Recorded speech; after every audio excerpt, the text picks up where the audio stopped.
What's going on? So in this video, we're going to discuss why becoming emotionally aware allows you to do better business. It allows you to communicate better. And in this video, we're going to discuss just how. But before we get into it, hit the subscribe button to get wonderful, fantastic content just like this. So why is it that emotional intelligence is a huge contributing factor to your success as a person or as a business person? Well, because when you think about it, how you feel and understanding how you feel about situations can allow you to communicate that better to someone else.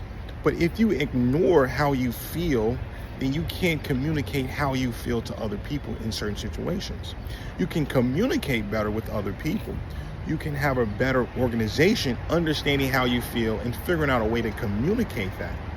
So oftentimes people become socially awkward because they're not thinking about how they feel in a situation, and they're not sitting in that feeling.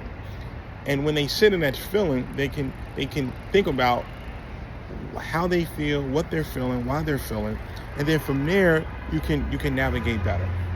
So another thing is that's the internal, but now we're gonna talk about the external. So also being aware of your emotions and other people's emotions allow you to navigate situations better.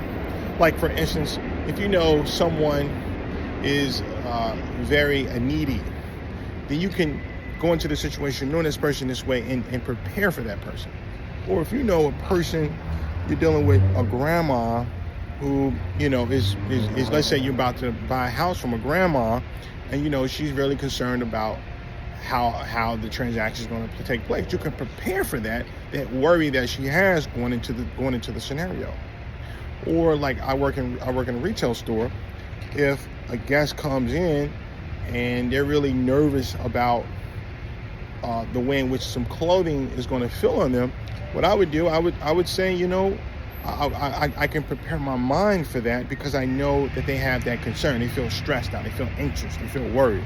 So because of that, I can navigate that situation better. However, if I ignore that, right? Then what happens? Then that person's gonna get further upset because I'm ignoring how they feel about that scenario. So most times, it's not that you have to agree with that person about the way they feel about it, because you could be right in the way you think about it, right? You could be 100% correct, but the way that person feels is more important than you being right, if that makes sense. So it's about just communicating how you feel in a way that makes them feel better, but standing on your own position. So when you think about it in that way, emotional intelligence helps you to get further in life. It's some people would argue that it's better to be emotionally intelligent than being just intelligent. So think about the internal emotional compass and your external emotional compass, and you can do better business. Until the next time, take care.